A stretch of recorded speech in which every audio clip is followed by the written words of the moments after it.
रमा के पति की मौत बहुत पहले ही हो गई थी। तब से रमा ने लोगों के घरों में काम करके अपनी इकलौती बेटी पाखी को पढ़ाया लिखाया। 12वीं करने के बाद पाखी ने भी अपनी माँ की मदद करने की ठानी। उसने एक कंपनी में नौकरी के लिए इंटरव्यू दिया, जिसमें वो सेलेक्ट हो गई और उसकी नौकरी लग गई। पाखी ने अब अपनी माँ को काम पर नहीं जाने दिया। अब वो खुद ही घर खर्च चलाने लगी। कुछ दिन बीते।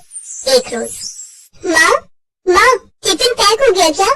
हाँ ये ले तैयार है। वैसे क्या दिया है टिफिन में? घिया लगा था क्यारी में। अब उसकी सब्जी बनाती तो तेरा मुंह बन जाता, इसलिए मैंने उसके कोफ्ते बना डाले। लेकिन उन्हें खा जरूर लियो, कहीं बाद में तू नखरे करे। माँ, आपने मेरे लिए इतने प्यार से बनाए, तो मैं मना कैसे कर सकती हूँ? मैं इतनी भी नालायक नहीं हूँ माँ। हाँ अच्छे से पता है तू कितनी समझदार है और कितनी नालायक है। अच्छा सुन, अभी तो टाइम है तो रुक जा, मैं तेरे लिए नाश्ता भी ले आती हूँ, खा कर जा। ठीक है, तो जल्दी से एक पराठा कोफ्ते के साथ दे दो। वाह, आज तो मजा आ जाएगा। कोफ्ते तो मेरे मन पसंद है।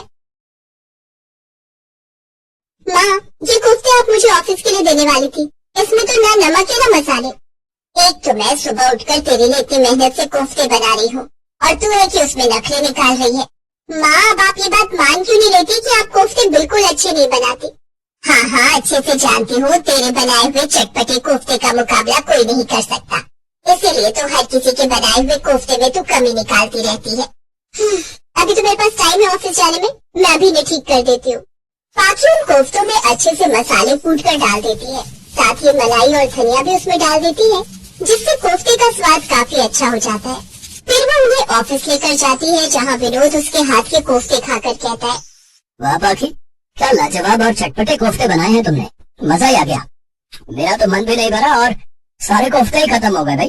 कोई बात नहीं विनोद जी, मैं किसी और दिन आपके लिए कोफ्ते बना कर ले आऊंगी। पाखी को अपनी ही कंपनी में काम करने वाले लड़के विनोद से प्यार हो गया था। विनोद अक्सर पाखी को कार से लेने और छोड़ने आता। कभी कभी तो दोनों ऑफिस के बहाने डेट पर चले जाते और सारा दिन एक साथ बिताते। पाखी, कल मेरा जन्मदिन है और मैं चाहता हूँ कि तुम कल की रात मेरे साथ स्पेंड करो। लेकिन मैं माँ को क्या बोलूंगी विनोद? वो मुझे नहीं पता, तुम कुछ भी बहाना बनाकर मेरे साथ चलोगी बस। कल का अपना बर्थडे मैं बहुत स्पेशल बनाना चाहता हूँ।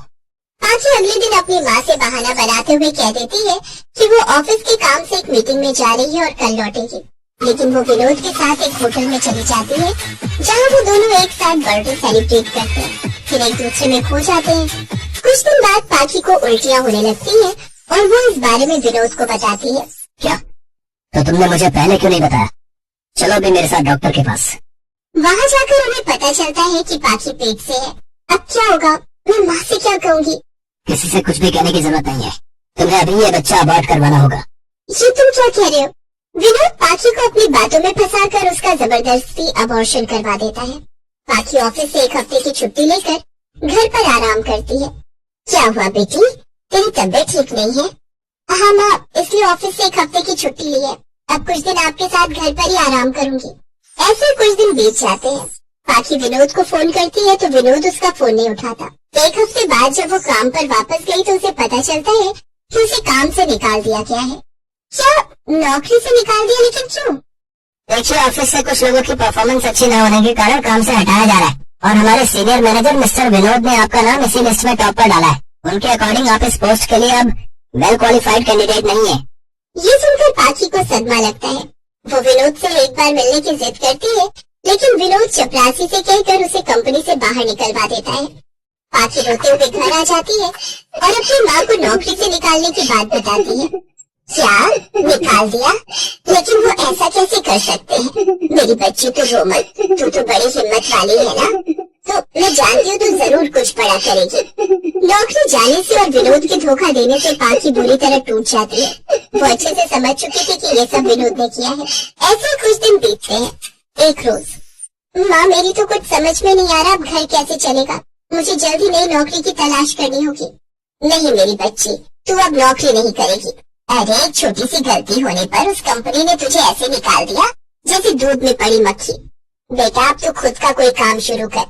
अपनी माँ की ये बात पाखी के दिल पर लग जाती है और वो सारी रात यही सोचती रहती है। फिर अगले ही दिन वो घर में रखी थोड़ी बहुत बचत निकालती है और उससे कोफ्ते बनाने का जरूरी सामान साथ ही एक ठेला खरीद लेती है। फिर अगले दिन से ही चटपटे कोफ्ते बनाकर पराठे के साथ बेचने लगती है। शुरू में तो उसके पास कम ग्राहक होते हैं, लेकिन धीरे धीरे उसके पास ग्राहकों की भीड़ लगना शुरू हो जाती है। वाह बहन, क्या कमाल के चटपटे कोफ्ते बनाती हो तुम। मजा ही आ गया। कितने की प्लेट है? जी 50 रुपए में 2 पराठे और चटपटे कोफ्ते। धीरे धीरे पाखी की कमाई अच्छी होने लगती है और अब वो हर महीने मिलने वाली तनख्वाह से 3 गुना ज्यादा कमाने लगती है। अब उसकी गरीबी दूर होने लगती है और कुछ समय के बाद वो एक दुकान और फिर खुद का एक रेस्टोरेंट खोल लेती है। ऐसे ही समय बीतता है। एक रोज वो अखबार में पढ़ती है कि जिस कंपनी में वो काम करती थी वो फ्रॉड निकली, इसलिए उस कंपनी के मालिक और उसके कर्मचारियों को अरेस्ट कर लिया गया है, जिसमें विनोद भी शामिल था। उस रोज पाखी के दिल को अजीब सा सुकून मिला। उसे ऐसा लगा जैसे कोई बड़ा सा बोझ उसके दिल से उतर गया हो।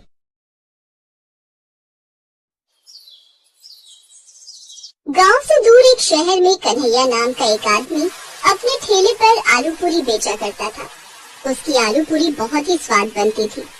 जो भी उसकी आलू पूरी खाता अपनी उंगलियां चाटता रह जाता। गांव के लोग वहां से खाते भी और पैक भी करा कर ले जाते। कन्हैया ने अपनी आलू पूरी के दाम भी काफी कम रखे थे, जिस कारण से कन्हैया के ठेले पर भीड़ लगी रहती थी।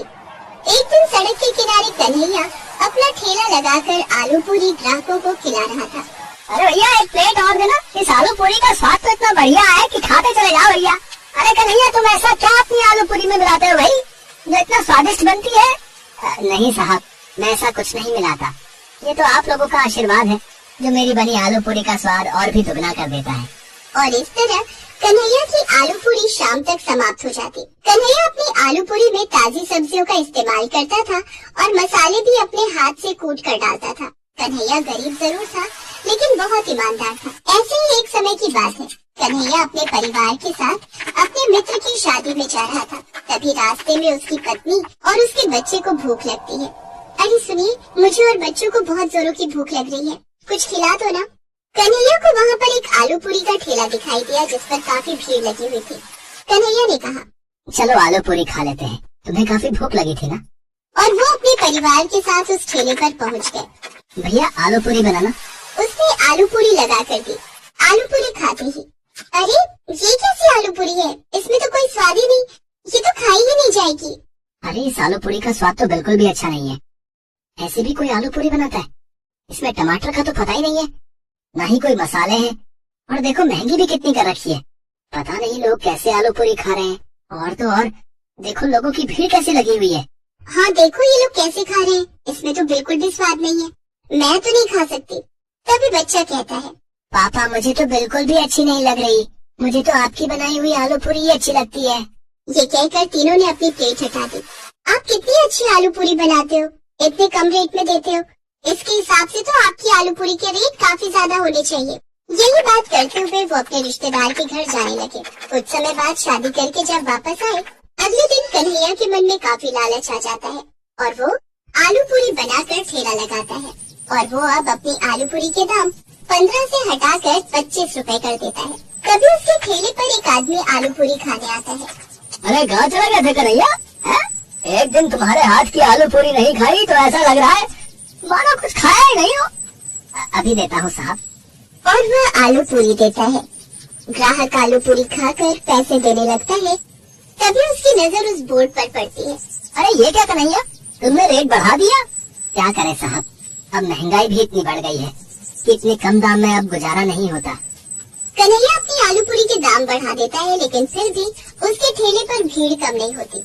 कन्हैया सोचता है ऐसे तो मैं बहुत जल्दी अमीर हो जाऊंगा।